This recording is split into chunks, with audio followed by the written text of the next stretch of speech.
เดี๋ยวนี้ก็เป็นพุ่มเป็นพวงไปแล้วพี่น้องสวัสดีตอนแรกบ่าย3 โมงค่ะ2 โมงครึ่งวันนี้ก็ไปไหว้พะโล้ท้องขายเลย โอ้มักม่วง สวัสดีพี่น้องไป อันนี้มักม่วงจากต้นนะคะ จ้ามักม่วงที่ขายดีที่สุด แม่นบอก อืม ถุงละ20 บาทเอาไปเบิดบ่ล่ะ สวัสดีพี่น้องไปดีก่อนจ้านี่เป็นพยาบาล สิตายกับพี่น้องเอ้ยเป็นอะไรยังโจกเยอะ กินยาลงเย็น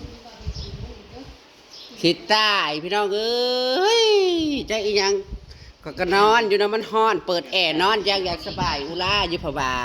2-3 เม็ดเขียว เพิ่นน่ะไปยังไปซื้อเฟอมากินนี่ มันจนมัน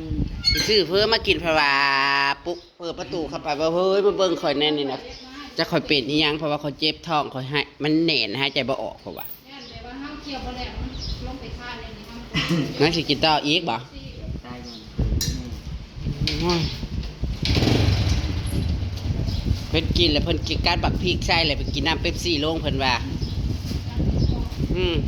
ท้องเพิ่นมันบ่รับที่ล่ะ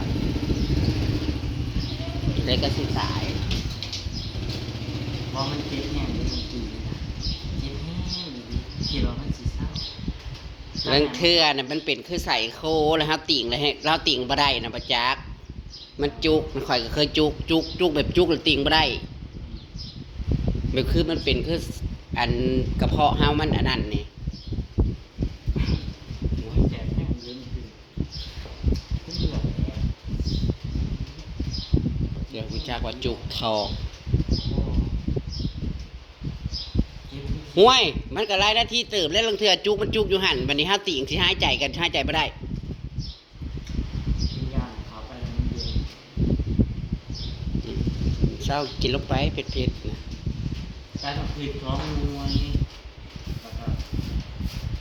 หมักอย่างนั้นหมักทั่วแล้วก็เลยกินน้ำโคกลงก็เลยกึกน้ำโคกลงไป2 กึกยาวเลยแบบ พ่อบ่ต้องกินน้ำโคกนะก็ต้องขออีกสิกินมันบอกอยากให้กินน้ำโคกนี่อีเมลแล้วก็บอกอยู่แล้วว่าบอกให้กิน เจ้าน่ะมันลื่นควม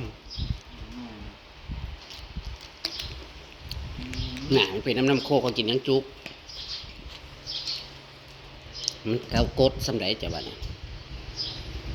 ทิดได้โอ้ มันเก็บแห้งดีแต่เก็บแบบเก็บดีเมื่อกี้เนี่ยเก็บขึ้นหนังก็ได้แค่กับว่าได้คือว่า มันจุกท้องมันจุกแล้วมันก็สิโคเข่ามันจะยืดขึ้นบ่ได้เขาก็เคยเป็นประมาณ4-5 นาทีผู้ลังเถื่อ ขึ้นคือพอชี ดอกเอ้ยก็ไม่ตายย้อนกินฟือ แบบซ่าแต่เป็นว่าใต้หย่อนคือลูกสาว เจ้านี่นอนอยู่ดีๆก็ลุกทั้งง่ายสั่ง บอกคุ้มค่าใต้หย่อนคือโอ้ยเคยเราแบบสะอาด ใช้เอาออกมาอยู่ยาด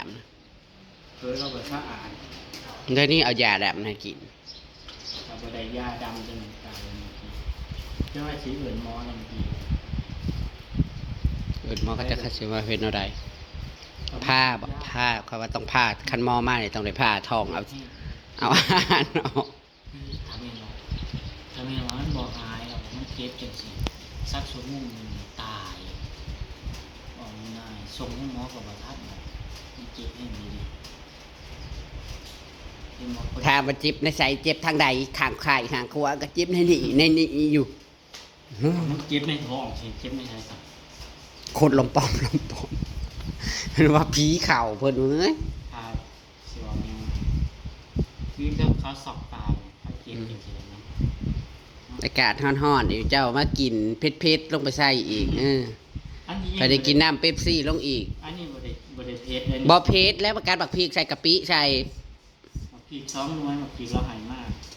อากาศร้อนถ้าได้แห้งกะเพราเข้าไปในกระเพาะมันจุกตี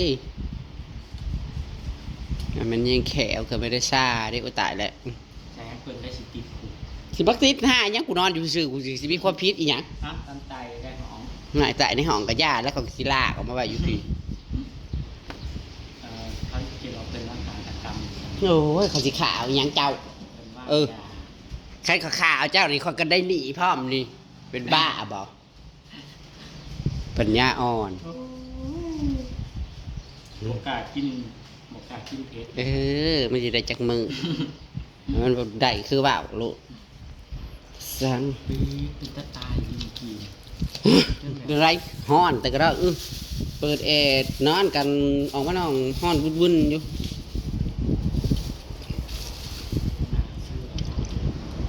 ฝนกับประตกลงมาก ำลังกินแซ่บ นี่ไงเติบอกตกใจ ๆกำลังชิ้นยางก็มาช่วยให้ตัวเองแบบว่าลูกหลายเดียว นั่นแหละอาการมันจุกท้อง เพื่อกระแตเย็บนั่งอยู่ได้หนึ่งนาทีแล้วมันสีเท้าแห้งเก็บ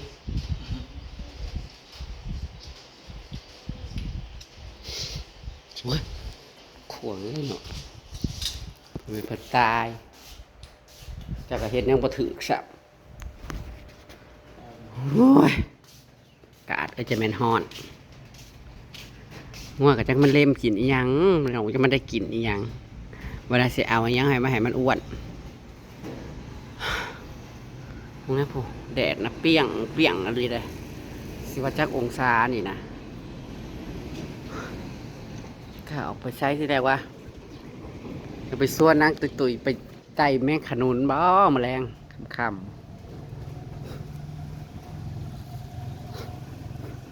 ๆห่อนเด็กห้าวน้ำให้เป็ดกัน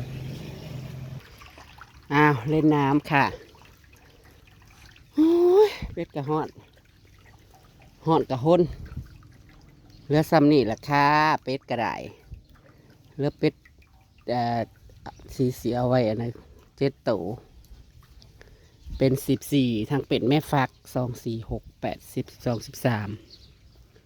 14อยู่ใส่ละเอาแล้ว13หรอมันเป็น13 ตัว2 4 6 7ตัวเนี่ยเอาไว้ขุนอยู่นี่ค่ะ2 4 6 ตัวนี่คือเอาไว้เลี้ยงค่ะ4 แม่เหลือสำเนี้ยนะคะ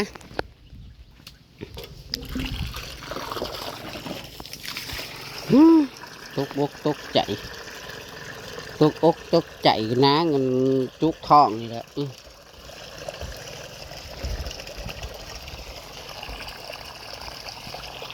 เล่นน้ำสิลูกเปลี่ยนน้ำให้แล้วเล่นน้ำปั๊มแปมกันไหมอาหารมื้อเหรอเป็ดแม่นี่ไข่จนฟักได้11 หน่วย 12 หน่วย2 แม่นี่คือจังหวะผสมพันธุ์พร้อมกันยังบอกไข่มันเป็นจังใดเนาะนางเจ้าคือบอกเคี้ยวบ่ยังบอกไข่อยู่ว่าแล้วห้างกับมีห้างเดียวดูค่ะนางได้กี่ใบกี่ฟอง12อยู่บ่2 4 6 8 10 12นะคะมันก็ได้ฮอด12อยู่ได้พี่น้องเอ้ยไข่แหลกกับมาใหญ่อยู่นะคะฟิบฟิบฟิบฟิบฟิบฟิบฟิบฟิบฟิบฟิบฟิบฟิบวายล้นแล้วใส่ให้ไว้นี่ก็ไว้ให้วัวค่ะโอ้ย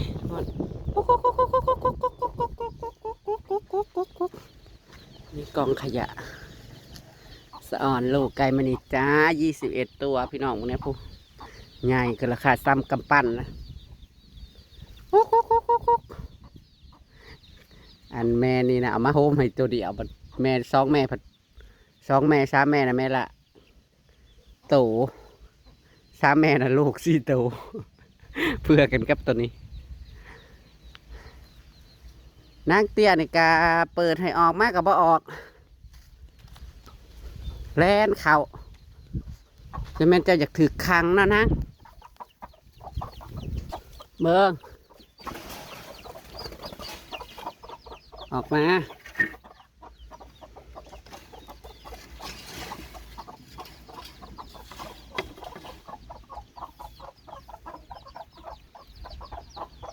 าลูกออกไปหากิน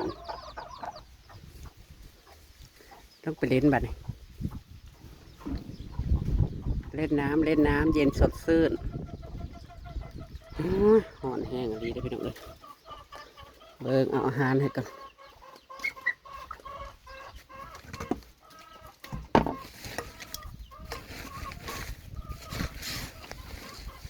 ซื้ออาหารหมูลาวกระสอบละ470 บาทมาให้กินนะคะอ้าวกินแบบบุฟเฟ่ต์เลยสาวคันเพื่อนนั่นมาว่าถามสื่อเป็ดหรือเอาไปเฮ็ดเลี้ยงเป็นแม่พันธุ์โอ้ยมันขายเบิดเหลือแต่ตัวผูมันจะเป็นแม่พันธุ์ได้บ่เพราะว่า3-4 ตัวนี่ก็เอาไว้เลี้ยงผูข้าวกันก็เอาไว้เฮ็ดพอพันธุ์เพราะว่าผูพอพันธุ์ตัวนี้ซื้อมานำเบาน้ำตัวนี้มันบ่ใหญ่พี่น้องมันก็บ่ได้ใหญ่ลื่นเป็ดแม่พอไปได้สับแต่ว่าผูข้าวตัวนี้น่ะใหญ่อยู่นี่ยังอ่อนอยู่ว่าคำอยากไปส่วนตุยไปหาไก่แมงขี้นูนจากดังใดล่ะฟังเบิ่งนะคะแล้วตามคลิปหน้าค่ะอากาศนางจะเป็นอะไรไปถามนางแต่ก่อนนางกุจุกทองก็ได้เป็นไรเช้ายังหาหมอบ่เกือบตายพี่น้องเอ้ยเกิดมันเฟอรัดคอตายขาตัวเองตามคลิปหนามาแรงพี่น้องขั้นอะไรจะไปชวนตุยๆไปหาไต่แม่กระดุนนะคะ กำลังแซ่บผู้หามือว่า ไปละสวัสดีค่ะ